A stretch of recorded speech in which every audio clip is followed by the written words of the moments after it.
Welcome to the Long Thread podcast about spinning, stitching, and weaving by hand. The podcast is presented by Long Thread Media, publishers of Spin-Off, Handwoven, PieceWork, and Little Looms magazines. Find us online at longthreadmedia.com. Trainway Silks is where weavers, spinners, knitters, and stitchers find the silk they love. Select from the largest variety of silk spinning fibers, silk yarn, and silk threads and ribbons at trainwaysilks.com. You'll discover a rainbow of colors thoughtfully hand-dyed in Colorado. Love natural? Trainway's array of wild silks provide choices beyond white. If you love silk, you'll love Trainway Silks, where superior quality and customer service are guaranteed. I'm your host, Long Thread Media co-founder Anne Marrow. Susan Strawn is an author, illustrator, and professor emerita of textile history. Before obtaining a PhD, she was an illustrator and photostylist for PieceWork magazine. So, Susan, thank you so much for being with me. Thank you for inviting me. It's a pleasure to talk with you. So you are a professor emerita, and I think that everybody who is listening to this would love to have taken one of your classes because you're a professor of textile history, among other things. Yes, I was hired after I finished my PhD in Textiles and Clothing. I was hired by Dominican University in Chicago to develop and teach the liberal arts core for their fashion design and merchandising program, which was just perfect for me and was a wonderful opportunity. So I taught 2 semesters of the history of dress, history of costume, which was quite luxurious. Most schools will only have one. It's very compact. But I also was able to develop a class in dress and culture, looking at cultures around the world and their influence on American clothing in particular. I also developed and taught a course on the social psychology of dress. The students really liked that. I also taught textile science, which was a very, very important course that's often overlooked, but it dovetailed very nicely with the dress and culture and with the history. And then I negotiated one studio class because I just wanted to be in a lab situation, hands-on. Sure. And so that was surface design of fabric, which you did everything from dyeing and embellishing fabrics. So this wasn't just an academic pursuit. That was certainly part of it, but there was a practical pursuit as well, right? This was part of a design program? Absolutely. These students were preparing to be designers and merchandisers, and there were some very talented students in there. It's very difficult to become a designer, but some of them have managed to do it. They learned to make their own patterns as well as design. They learned to use computer-aided design, and they often were inspired by historical fashion once they knew about it, or cultural fashion. We also had study abroad programs to Paris, to Haiti, to South America, and so on. And Ghana, I was faculty on the study abroad to Ghana. So students were also inspired by that. And I really found it satisfying when I saw in the fashion show, every year the students produced a fashion show. The merchandising students produced the show that the design students made garments for. So they not only knew how to draw sketches and sew, they knew all the steps in between. And by the time they graduated, they were prepared. They had a liberal arts education, first of all, and they were prepared for any number of different lines of work. Mm-hmm. So I actually feel very proud of that school and that program and being able to take part in it for 10 years. That is quite a breadth from history to hands-on practicum. What exactly is the social psychology of dress? Well, social psychology of dress, there's a book called, Social Psychology of Dress, mm-hmm. and it dealt on in a thematic way, all the different reasons that people wear what they wear. So it could be essays that we would read about why people wear their hair a certain way, why that matters, interesting discussions. Mm-hmm. We summarized it all in a symposium that we put on called the Princess Symposium. And we looked at all the different ways that the image of a princess influences fashion. And some students looked at actual princess like Kate Middleton, sure, and how she had influenced fashion. Some students looked at the Disney princesses and how that influenced fashion for children. Another student who was a performer, he performed with drag performers, and he interviewed some of them and understand the nature of the dressing, which was really quite wonderful. Another student was a member of, I think they called them the Suicide Girls, and they were like anti-fashion models. Huh. But they were fashion models, but they were anti-stereotypical fashion models. So it was, I think being in Chicago, there was just such a rich source of information and material that students could draw on, that I could draw on. I also taught a seminar one time called Dressing the Part. And that was similar. But it had to do with how culture influences what we wear. And that was very interesting. There were just no limits to what I would do to try to get information. I really wanted to wear, and students were, all different races and religions, and it was fascinating. So they were invited to bring one object that represented their own religious beliefs or not religious beliefs. And so a Jewish student brought a shawl that she wore. Another student brought, I think it was called a clavicle, a thing that roll around her shoulders, at least deeply traditional pieces. And then I had contacted a couple of students who were Muslim who wore hijab, and they came and discussed that. So there was just no limit to what you could find available in that city. Such a city of immigrants and different cultures and people who are so connected with their heritage. That was what was really special about Chicago. So what you're speaking about is this whole gamut of, from surface design, hands-on studio, I'm going to, make this mark or do this thing with this textile or fabric, all the way to how people have expressed themselves through history, all the way to, what it means, what we wear. So there's a pretty big range there. It is. I get bored easily. I do. I simply get mentally bored easily. And what's wonderful about studying historic and ethnographic textiles is that we interact. We're so cross-disciplinary. We interact with all the different disciplines. So I've had some wonderful cross-disciplinary activities. One time, and it always comes from the textile, from the piece of clothing. And I can give you one example. When I was studying for my degree, I bought an embroidered Mexican souvenir tourist jacket, which would be from the late 40s, early 50s. I had one when I was a little kid. They were wildly popular. They were made in Mexico in a blazer style, and then they were heavily embroidered. They were wool, and they were heavily embroidered with images that were intended to be quite stereotypical images of Mexico. And my office happened to be next door to a professor of Spanish cultural studies. And I showed it to her.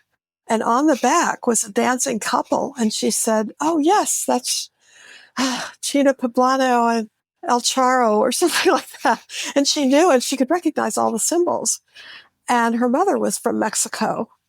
And we just looked at each other and we said, we've got to do something with this. So we spent the next summer just on our own researching it. And it turns out that garment basically holds the history of the post-war politics between the United States and Mexico.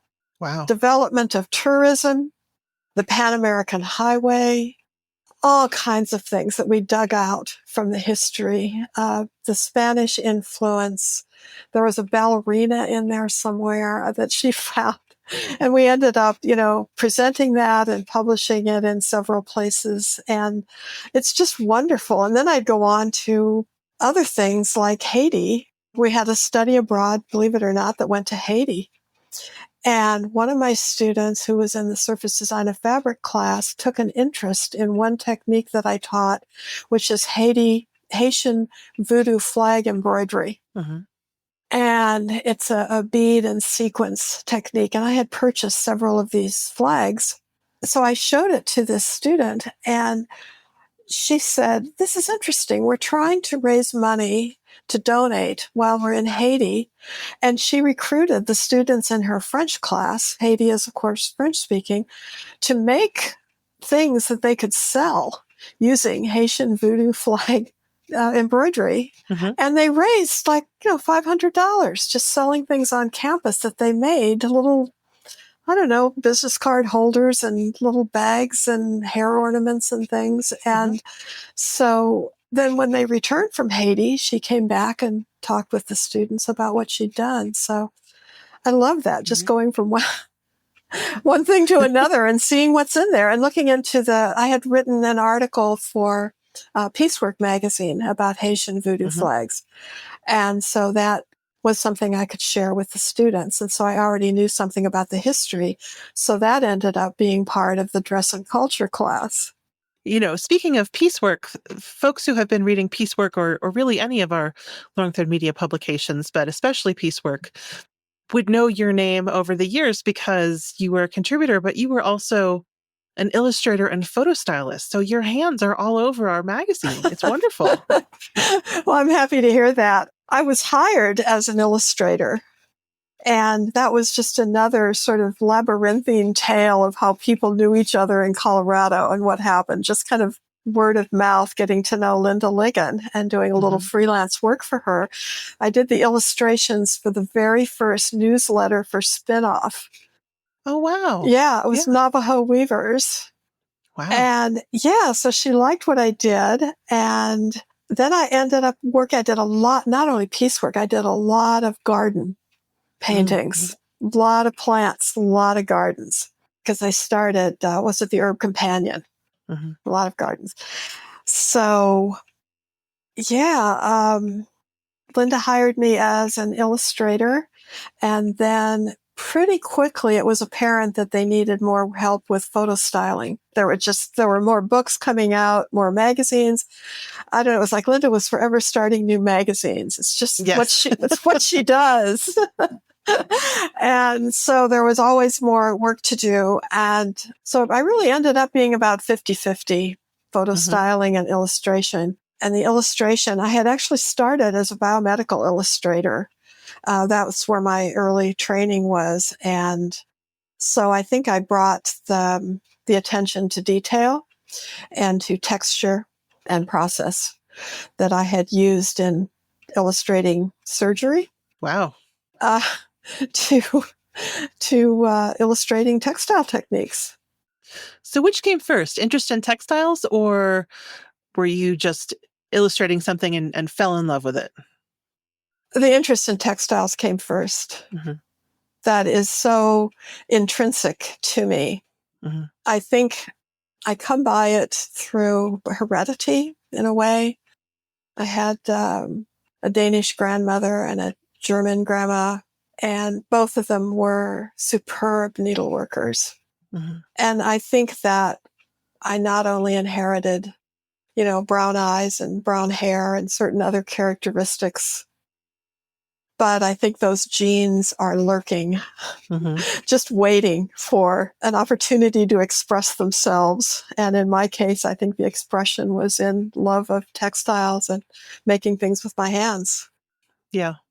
And there are just all kinds of sweet little illustrations through the years. Particularly, I noticed them in PieceWork, and also a huge number of beautiful watercolor maps. You must have drawn the whole world of textiles. I love doing the maps. I like, I grew up in such an isolated area up in the northwest corner of Iowa, my teen years. I never took to it.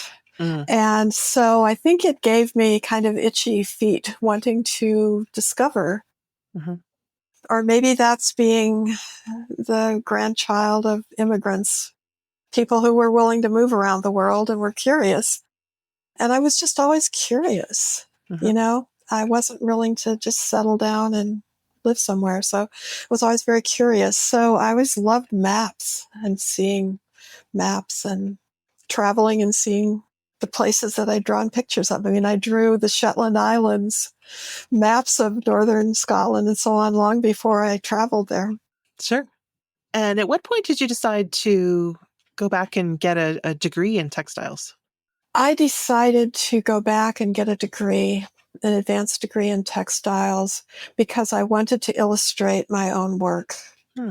I wanted to write. I had my own ideas. I had my own questions about textiles that were forever forming in my mind. Mm-hmm. And I wanted to know how to research those. And I wanted to know how to do structured research, which is what you learn in a PhD program. So I had my personal life took a dramatic change, and the opportunity was there if I chose to take it. And it was the difference between security, staying with what I knew, and stepping off the cliff into a graduate program in another state, and learning what I needed to learn in order to do the structured research and the kind of writing that I wanted to do, which is a kind of academic writing. And I don't know, 3 of the happiest years of my life. My job was just to study, learn, research, answer questions, write. I had to learn to present information, part of the job. I always said I would never teach. I just was going to write. And then when I had the shock of finishing the program and realized there's no way I could make a living writing, and I was kind of good for nothing except teaching. and then the perfect job opened up almost right away. Well, it took 4 years. Actually, I had to finish my dissertation. So that was why I decided to do it. I just was so curious about so many things. I had so many questions that I wanted to answer. And I think I was I hate to use the word, but I think I was kind of bored with illustrating and photostyling other people's work. And I wanted to do my own. So I did. You wrote a wonderful piece that I love for the Farm and Fiber Knits website about that sort of liminal period of deciding when you were on the cusp of going to graduate school and going out to an island in Washington. Shaw Island, yes. Yeah, I'm glad you enjoyed that article. And that really represents the new kind of writing that I've been doing, more of narrative nonfiction, bringing in. It always starts with the textile or the yarn. In that case, with yarn from sheep, Cotswold sheep that were being raised by an order of nuns on Shaw Island. But then, I started writing about why I was there, what brought me there, what it was like being there, and then a bit of the history, why it existed. And so that was really representing my new direction in writing since I retired. Yeah, that was great. I'd been in Friday Harbor with a friend. We saw this yarn, and it said it was from this convent up on Shaw Island. And I thought, well, I've got to know about that. But I had to go back and do graduate school. Right. So the next year, when I came out in the summer, I always came out to Seattle in the summer. When I came out, we got on the ferry again, and we went up to Shaw Island, and we tracked down Mother Hildegard. And and that is not the only abbey or convent on Shaw Island. It was amazing. That trip. They call it Holy Island. Yeah. Because there's a number of them. Yeah. Yeah. I'm hoping to get up there again. I wanted to go last year, but I was not able to. And so I'm hoping to kind of put that higher on my list, contact her. And they do a retreat house, and I could go spend a few days. And they have a weaving studio there now, which is quite exciting. So, got to put that higher on the list and get up there. See what I mean? There's just so much to do. So much to do. Yes. So it makes sense. You've been speaking about getting bored, but maybe it's just that there are so many new, exciting things to play with and discover. I think that's true. And I'm always coming across them. Part of it is serendipity. I may just be at a museum and I see something, as I did with the gaman mittens, the mittens that were made, embroidered in one of the internment camps during with the Japanese American imprisonment during World War II, and just happened to see it in a museum and thought, oh, there's a story there. And the wonderful, wonderful archivists and librarians who preserve these treasures for us and these treasured stories. I I cannot say enough good things about them and the help that they give me. I'm always so grateful for everything they do. And in that case, it was at the Wing Luke Museum in Seattle, which is a wonderful museum. And the librarian there saw that I got everything I needed, the photos, everything. Another time I was in New Orleans, and I was there used to be the D-Day Museum. Now it's the World War II Museum. And I just thought, when I was writing my book, I thought there have to be knitted things in that museum. And I called and emailed, and they said, no, we don't have anything. And I don't know who told me that, but they were not true. So I was there with the Costume Society of America, and we had a behind the scenes tour with the director of the museum. So, being a shameless hunter of hand knits and textiles, I said, so what do you have that's knitted from World War II? And he said, oh yeah, we have lots of things. And in fact, a knitting guild was just here, and everything that we have is out on the tables right now. Do you want to have a look? Oh, wow. Isn't that something? So there's serendipity, but there's also just being open to what happens. And that's when I found the story about the unfinished sweater. The woman who was knitting the sweater during World War II, she had lost 2 brothers in the war already, and she was knitting the sweater, and when the war ended, she just set it down. She never finished it. And she put it away. She was a saver, so she put it away, and she kept, and her children, after she died, her children found all these things that she had made and that she had saved from wartime and others, and they gave it all to the museum. Wow. Which again preserved the story, which is wonderful. So I don't know. You mentioned. Well, so I was going to say sometimes it's just word of mouth. Like somebody just tells me, "Oh, I know this person who was knitting during the 70s and made all these things out of mohair in the 80s, in the 80s, and I'm sure she'd be happy to show you some things." As I was kind of desperately trying to find newer pieces to put into the book, so I went over to her house. And sure enough, she had everything I needed there. So, and sometimes it's that I actually go hunting for things, but usually it kind of falls in my lap, So I want to talk more about your interest in knitting in just a second. But first, I want to ask you about your book, which is called Knitting America, right? Right. Came out in 2007, published by Voyager Press in St. Paul, Minnesota. And that, actually, a former colleague at Interweave Press, Deb Robeson, who was the editor of Spinoff while I was there, we worked very closely together. And she was contacted by the publishers. They were just trolling for somebody to write a history of American knitting. And Deb happened to have been at a presentation that I did for my mentor, who was Yolanda Sanders, who's now at Iowa State. And Yolanda taught a class at Colorado State called Knitting Philosophy. Yolanda is a wonderful knitter. And she asked me just to come over as a friend and present a paper that I had presented at the Textile Society of America. And it was about the history of American knitting. Just, 10-minute presentation. Well, I invited Deb to come to that. So Deb knew about this work I'd been doing and my interest. So when Voyager Press was contacting people at Interweave Press, Deb thought about me and referred them to me. And I said, sure, I'll send you a chapter breakdown. Wow. And I had just accepted the position at Dominican to teach. So I signed the contract to write that book. And I signed the contract to teach at Dominican, moved to Chicago, saw my home, and so on, the same month. Oh my gosh. That's a lot of change, a lot of work. April 2001, 2000. Yeah. Oh, I hope never to work that hard again in my life.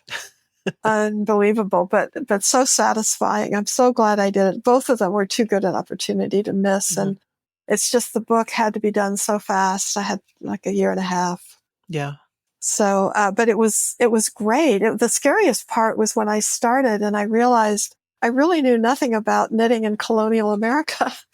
So I thought, boy, almost nothing. So I just started contacting again these organizations at Deerfield, at Colonial Williamsburg, at Mount Vernon, the Mount Vernon Ladies Association. There's a terrific organization too.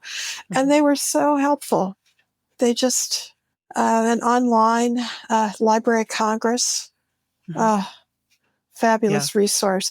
So I learned a lot. I really used research skills. While it isn't an academic book, it's certainly structured similar to one and footnoted, and not too many mistakes.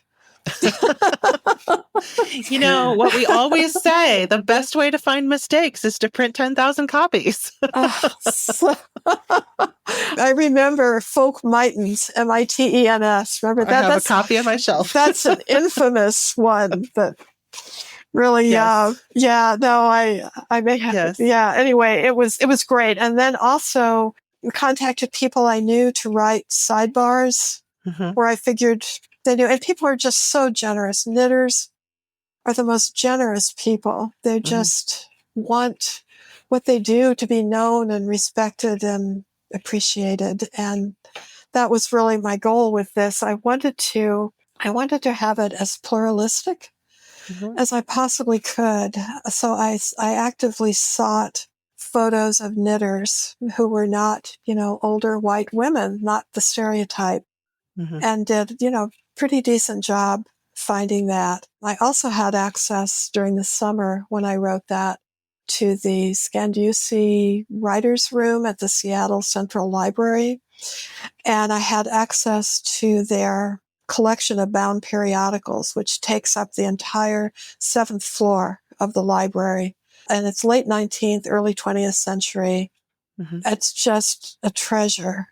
And with the Scandusi Writers' Room, with having access to that, which you can get if you're writing a book or an article, I could take these bound periodicals, carry them to the room, leave them there, look at page by page. Fabulous things like the Woman's Citizen, for example, which was 1914 to 1924. It was the NASA, the National, I can't come up with stuff. Anyway, it's the Suffrage Association, Women's Suffrage Association. They have the entire run of that.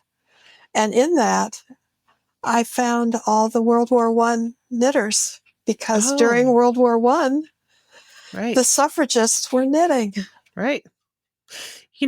I think that a lot of this material culture, especially what's made by women, doesn't necessarily always get the attention it deserves. But even within that world, there's a lot of emphasis on weaving and not that much emphasis on knitting. I think knitting sometimes doesn't, for as much as people do it and find it meaningful in our lives, we don't see as much emphasis on it from an academic perspective or just a sort of a general awareness. I agree with that. In fact, I did a little research on that and presented a paper called Scholarship in Knitting at the Textile Society of America meeting in Washington, D.C., I think it was. And the idea was to encourage more scholars to look at that. That is archived through, it's through the University of Nebraska, and I always forget the title of it. But anyway, they keep track of how many downloads there are. More than 3,000 downloads of that article.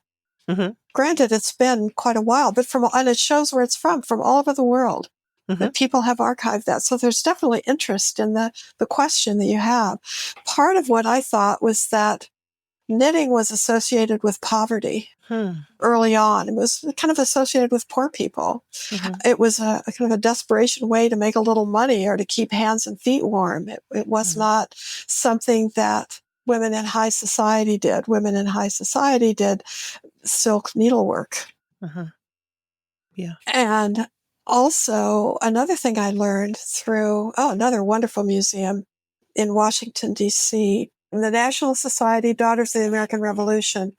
And that's where I learned from their curator and also from the women at the Mount Vernon Ladies Association that knitting was considered appropriate for enslaved people.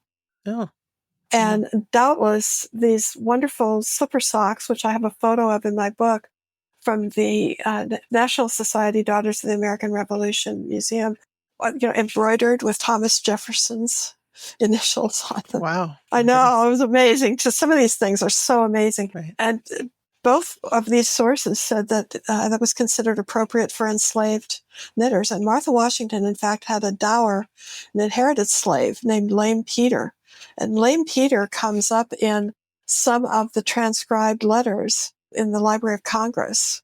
And he talks about Lame Peter, and be careful because he'll try to make your socks a little too short so he can finish faster. So, so it's even, George Washington paid attention to everything, even the knitted socks. So, and they said she would have done, needlepoint, silk embroidery, things like that. She would have known how to knit, would have learned, but that would not be. So that was part of it. Part of it is that it was associated with women's history, which was just not, appropriate or appreciated as history. Yeah. And another thing was that it really wasn't until about the 1920s and the home economics movement in universities that anything to do with women's culture was considered worthy of academic study. So we're looking at only about 100 years here. So that was another problem. And then we went through kind of the second wave of feminism when women were rejecting things that had been associated with women. So there are all kinds of strikes against knitting. I think quilting had a lot easier time of it because you can hang them on the wall. Yeah. They're home decor. So quilting made that transition pretty quickly, where knitting, it was also knitting, a lot of it doesn't survive. It's true. So it doesn't survive to be studied. So there are all kinds of reasons that knitting had not been studied very well, which I saw as both a joy and a bane. I mean, the joy of it was there was a lot to do. Then the bane was that, gosh, it was hard to find it at first. And there's one of my favorite anecdotes is about writing the book or about doing knitting is in Bishop Rhett's book, which is a wonderful book, but he was writing it from England. He was trying to put together something about knitting in America. And the first line in his chapter about knitting in America is, information about knitting in America is very hard to find. and then he wrote about a page about Cowichan knitting. Okay. Yeah. And then the end. That was it. And that's a history of knitting by Richard Rutt Bishop. That's right. That's right. Check it out. There's nothing there. And of course, when Anne MacDonald was writing, which is such a fine book, that brought so much interest, so many people. What's the name of the book that Anne MacDonald wrote? It's called No Idle Hands. She wrote it, I think it was 1989 or 88. I don't know, maybe earlier than that. And it's brought so many people into the world, the fascinating world of knitting history. Really brought so many people in. But she was writing before she really had all the digitized information that I had access to. So I was really fortunate in having that and the images. And now I've gone back. I don't even remember what your original question was. I'm just going on. I just get so excited whenever anybody actually wants to talk to me about knitting and knitting history and fibers and everything. I just get so excited. I'm so happy that I just go on and on forever, Anne.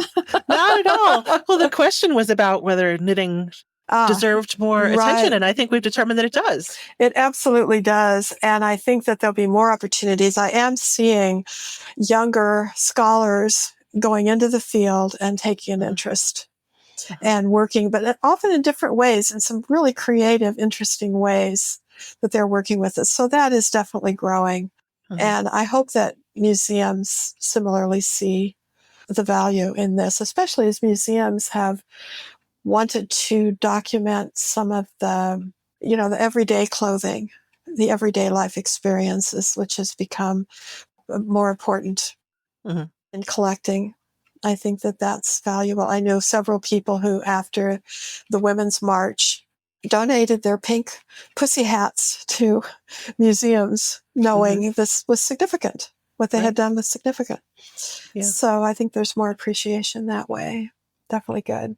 One thing I wanted to bring up too is this, what farm to fiber is, farm to fiber. Yeah. It's farm and fiber. Farm and fiber knits. Farm and fiber. What you're doing, bringing attention to the origin of the fiber. That's something that's always interested me very much. And I'm really glad to see that magazine taking off the way it has, and recognizing all these people who otherwise, they're laboring away, and who knows if they're going to make it or not. And I always paid attention to that. Like, where did the fiber come from? I didn't have room in the book to talk about that too much, but it's really important. When I took my first textile science course, which was at Colorado State, it was like doors and windows were opening all over the place, and I understood why this was so important. Such valuable information. Why wool does what it does, why you use it for certain purposes. Cotton, silk. Why silk? Why cotton? Why was there a silk road, not a cotton road, not a wool road? All these questions about that, and just a marvelous thing. So I really I took as much of that as I could in graduate school, learning more about dyeing fibers particularly.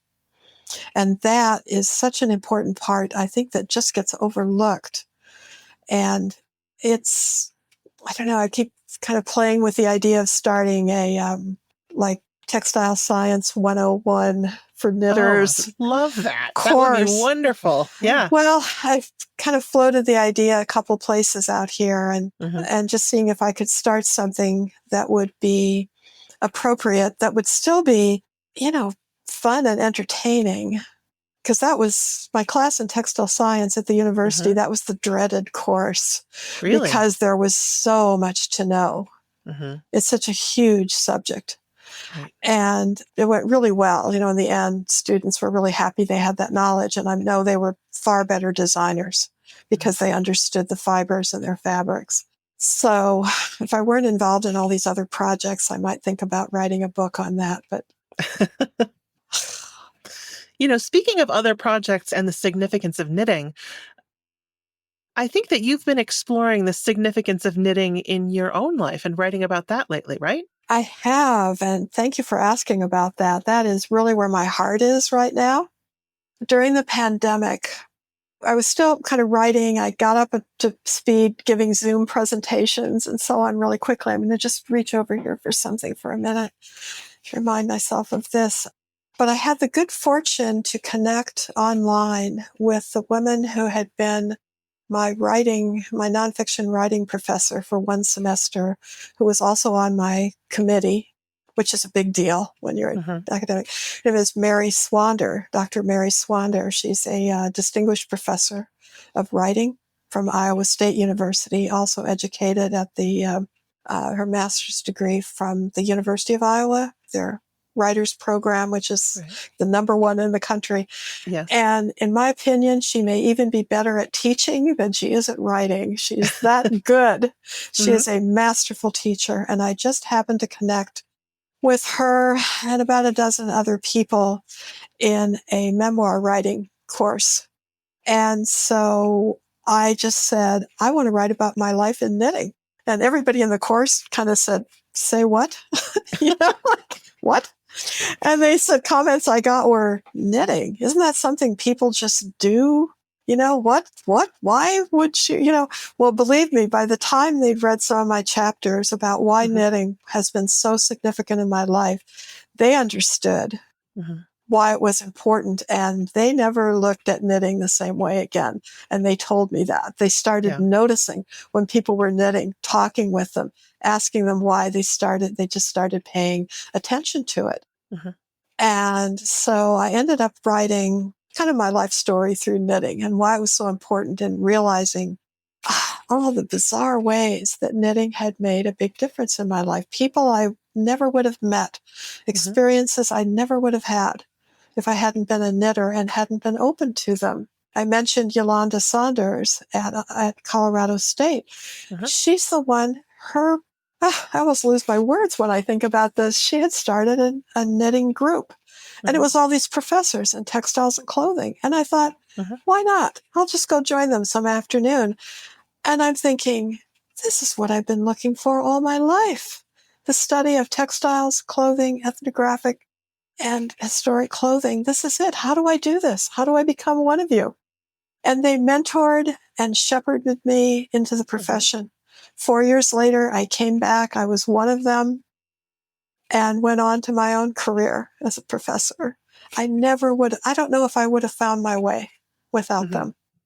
Yeah. Wonderful. So that was one way it happened. So then, but anyway, what that ended up being, the more I wrote about it, I thought, yeah. So this happened in my life, but I was doing all these travels, like to Shetland, to Peru, to Norway, Africa, all these places, and I would find knitters because I was looking for them. Yeah. Now, most of my life has not had anything to do with knitting, I have to say. So this is just what I've been doing. So I wrote about being in the Shetland Islands. I kept going back there. There was something called the In the Loop Conference, and that was heritage knitters and scholars of knitting who met there every other year, either in Dublin or Southampton or in Winchester, rather, and or in Shetland. And they'd be like 3 days of bliss. Everybody is totally immersed in knitting and fiber. And I don't know, one year I joined a circle of knitters. It was 83 knitters. Kristen Lindgren, a artist from Sweden, formed this monumental art, performance art. We stood in a circle of 83 knitters, and we knit on these squares, but they were joined. So it was a continuous circle, but there were panels that had been started in the Faroe Islands. And she went on to take this to France and Canada and so on. And I don't know, it's just a great experience. And I don't know, I went to Peru and I discovered that you didn't have to speak the language. You could just speak knitting. And I could bond with people. And I would take my knitting. And if I saw knitters, I would sit down and I would just get out my knitting, which was always a sock when I was knitting. And then sometimes they would take an interest in me and what I was doing. And then I could learn about what they were doing. And I did that with some finger puppet knitters in Peru. Fun. And yeah, so I was on Tequila, I think it's called Tequila Island. Yes. Yep. And I've learned since then that those are indeed the most masterful finger puppet knitters. They are head and shoulders above the little finger puppets you see for sale here. And I just got my sock out. I bought 50 finger puppets from the kids, which kind of softened them up for me. And I was sitting there knitting, and then I went over and I wanted to know if they had patterns. I hope to find a pattern book. And so I'm, knitting, and I'm talking with them a little bit, just kind of being friendly. And so I pointed to my pattern, and then I pointed to my knitting, and then the knitter I was talking with got the idea, got the message, and she said, she reached down and she brought out a copy of National Geographic magazine. She was I wondered why there were so many African animals in their repertoire. She could look at a photo in National Geographic and knit a giraffe or an elephant or a hippo.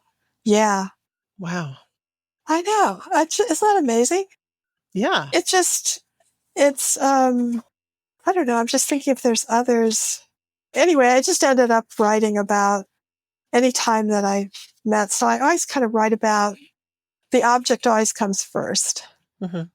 Like going to the Iowa State Fair to see the fair knitting.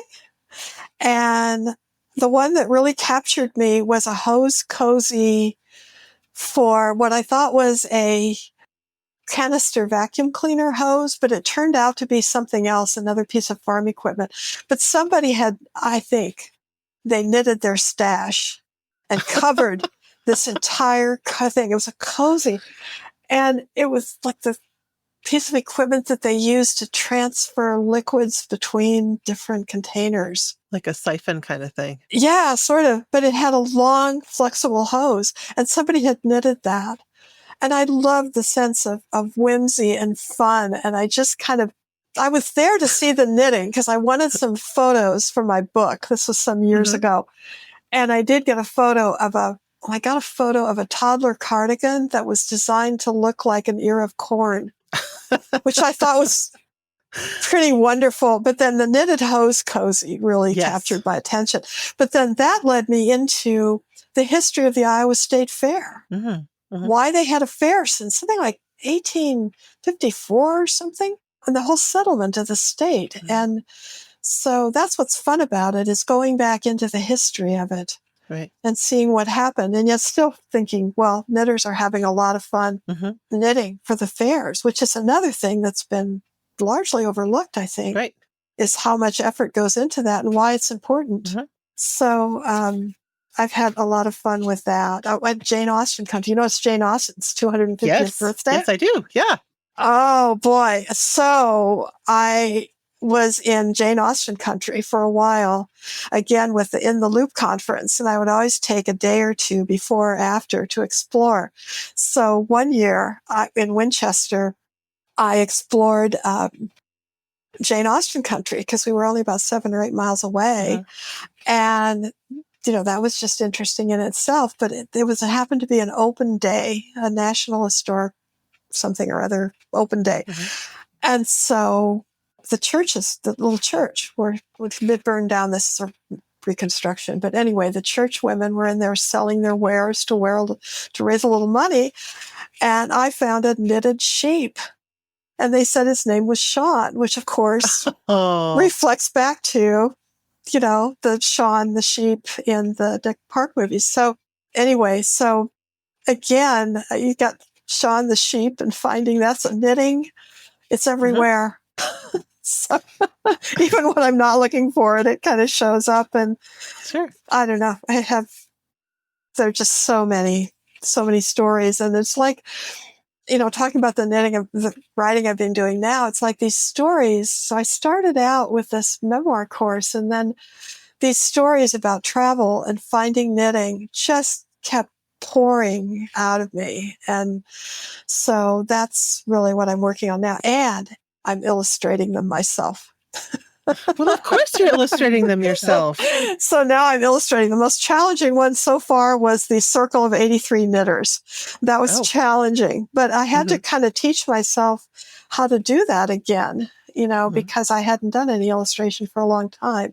So I think the first ones I did weren't quite as good, but I think I'm getting better now, and working on that one. And then remembering, you know, the attention to detail and how you really dive into the fiber and become intimately acquainted with the fiber and the technique. And the most fun one was my very first chapter when I was doing the memoir writing. I talked about my grandmother showing me when I was pretty small, maybe 8 years old, something like that. She brought knitting needles and some yarn for me when she visited one time, and she cast on the needles, and then she showed me how to do garter stitch. And I was making the usual errors that somebody would make, you know, knitting 2 stitches at one end out of the front and back legs of the stitch, and a few, you know, yarn overs and some eyelets in there, you know, but it was, you know, but I liked it. I really liked it. And then a friend of my mother's was visiting, and she picked up my knitting, my several inches of wonky knitting, and she knitted several inches of perfect knitting above it. Don't ever do that, because I looked at it and I didn't think, wow, I'm going to work harder and knit like this. I looked at it and thought, well, obviously I'm not going to be good at knitting. And I quit. I just put it down and I quit. And I was already kind of an anxious child. I had a lot of perfectionist tendencies even back then. But I was used to being kind of good at things. And I thought, well, I'm not any good at this. But then I took it up again. So what I had to do to illustrate that was to knit a piece of really wonky knitting. And it was so hard to knit it. But it came out really well. People like it. Somebody told me the other day I should really put that on some business cards or something. It's kind of fun. And that ended up, well, Mary Swander, who, as I said, has been a really important person in my life, who was teaching this class. We liked the class so much, we managed to get 3 years of instruction out of her online.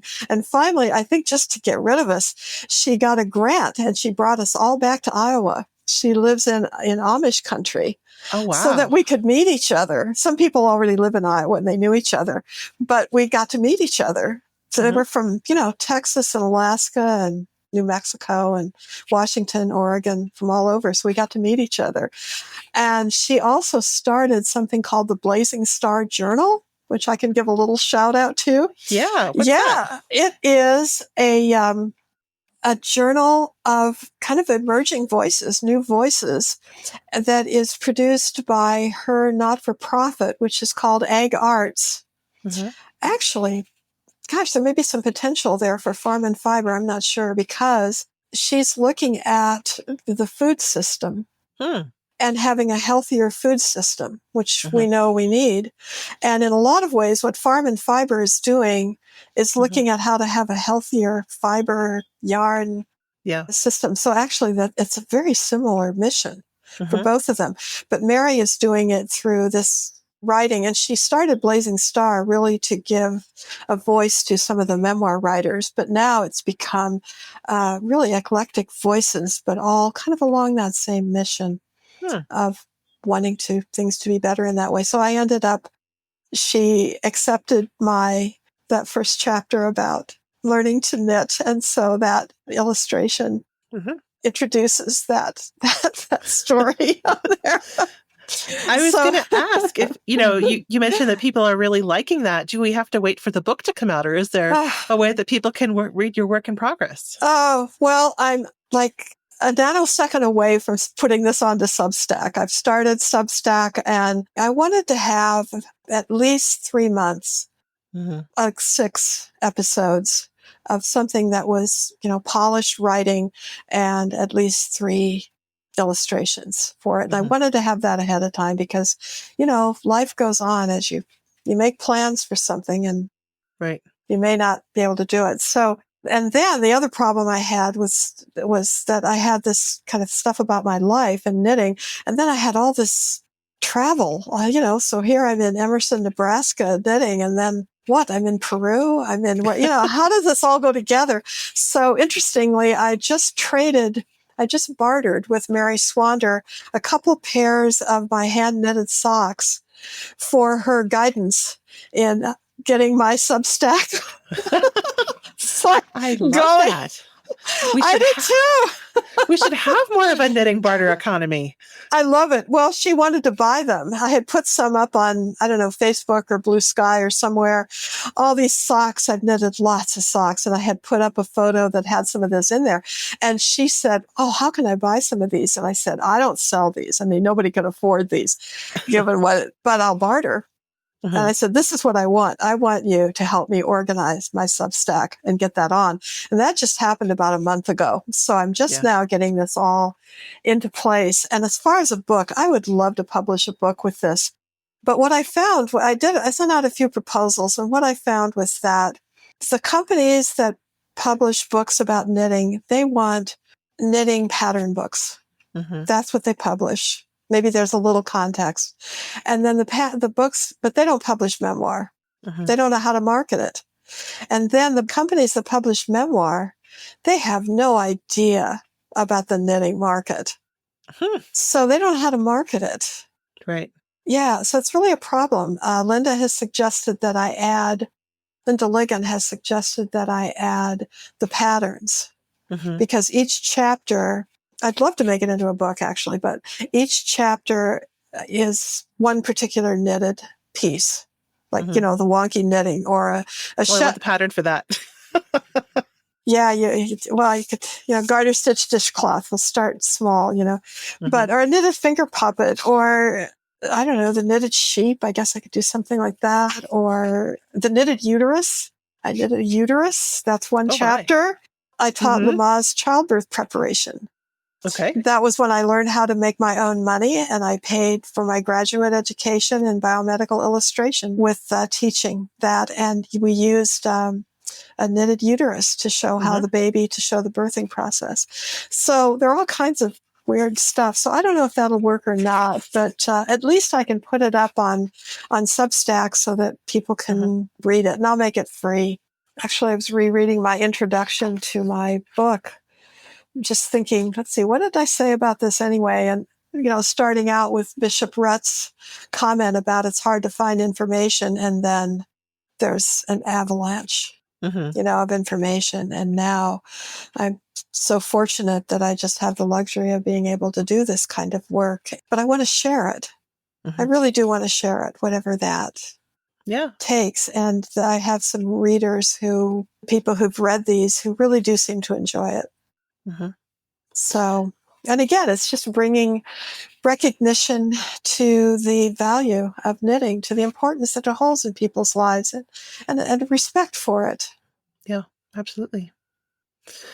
Well, Susan, it's really moving to listen to you talk about how important and meaningful knitting is, and it definitely makes me feel eager to get back to my needles as well. I'm glad to hear that. And I think that what you're doing with Farm and Fiber is so important, because if knitters knew more, understood more about their fibers, they would be more successful as knitters. Mm-hmm. And I think I see that with some of the historical knitting. They really understood their fibers. They didn't have the enormous range, but they understood their fibers. Mm-hmm. And they knew how they behaved. They knew how to use them, and they made wonderful things. So we can just hope that this will be influencing whole new generations of knitters to be more successful and more appreciative of, especially sheep. Wool's my favorite. So natural fibers are so special generally. So, absolutely. And we didn't even get into recycling. That's true. That was a whole chapter in a lot of information on recycling and textile science. Anyway, we could just go on and on, couldn't we? Well, we'll have to do it again. Well, I am so happy to have had the chance to talk with you. It's just been delightful, and thank you so much for letting me share. It's been a pleasure to have you. Thanks for your time. I really appreciate it. You're welcome. Thanks for your time, too. Thanks to our sponsors for supporting the podcast. Thank you for listening to the Long Thread Podcast. If you've enjoyed this episode, please rate the show and leave us a comment on Apple Podcasts or your favorite podcast platform. Thanks again.